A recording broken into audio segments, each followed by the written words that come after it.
はい、どうも、イムルタです。今回はね、覆輪の作り方というのを、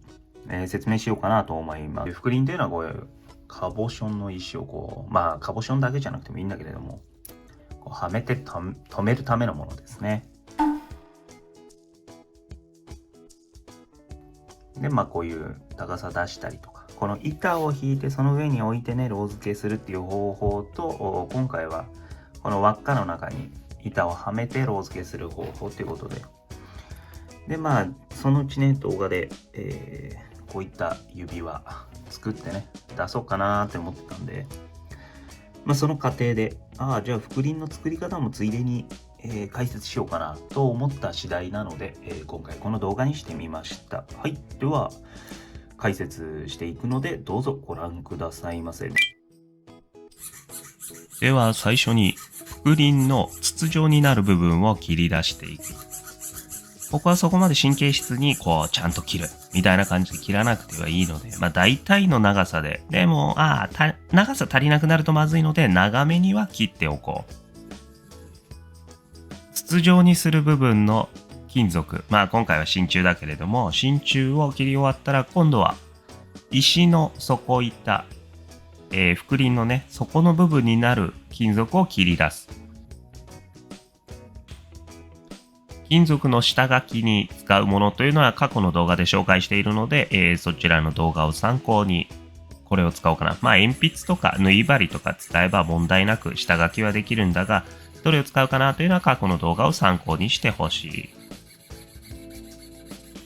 ノコバが下書きの線の内側に行かないように大まかに切っていく。結局ね、切った後、ヤスリで整えるので、とりあえずはね、線の内側に、下書きした線の内側に行かないように切るというのをして、後から、ぴったりにやる必要もあんまないんだけど、後からね、ヤスリで丁寧に整えてあげれば、糸のこで切るとき、そこまでピッタピタン切るっていうのは必要ないかな。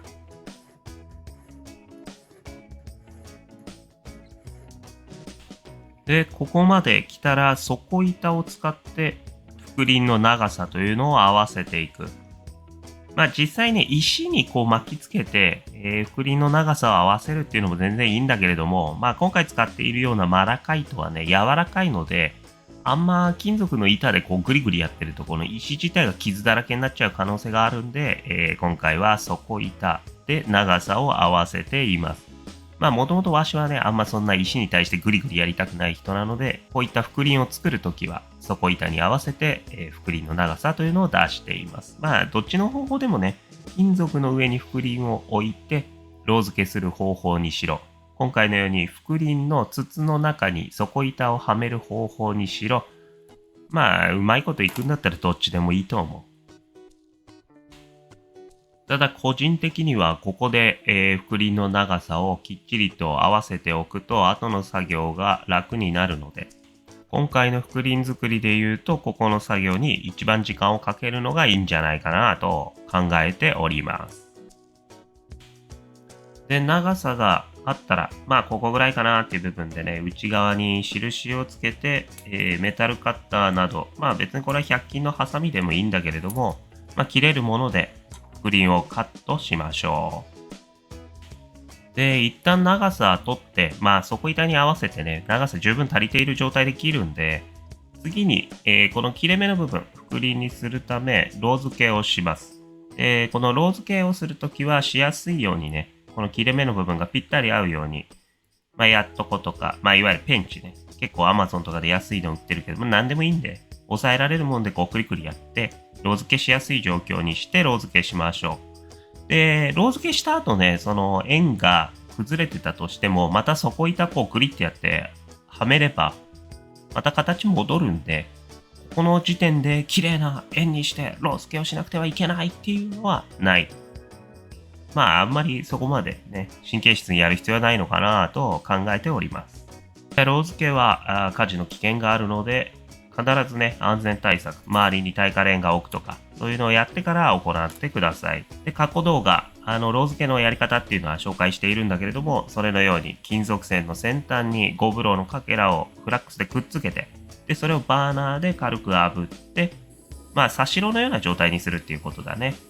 で、この状態で切れ目をロー付けします。切れ目の下にゴブロウのかけらを置いてね、それで、溶かして上に吸い上げるっていうやり方でも全然いいんだけれども、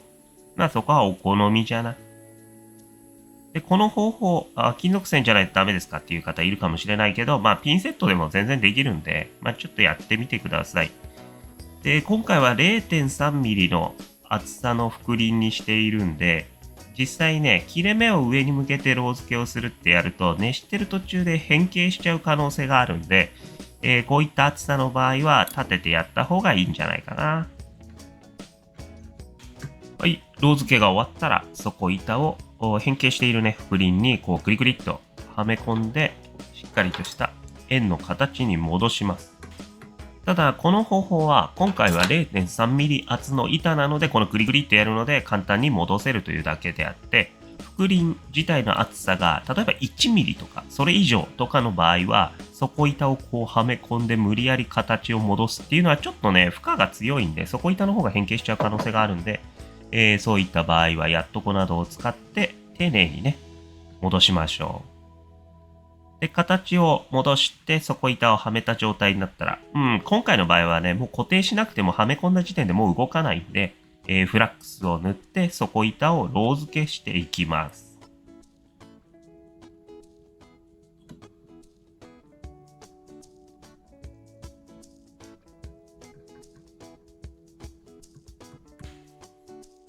はい。では、底板のロー付けじゃな。で、ロー付けするときはフラックスをたっぷり塗りましょう。で、使うフラックスはね、必ず使う前にしっかりと攪拌、かき混ぜてから使うことをお勧めします。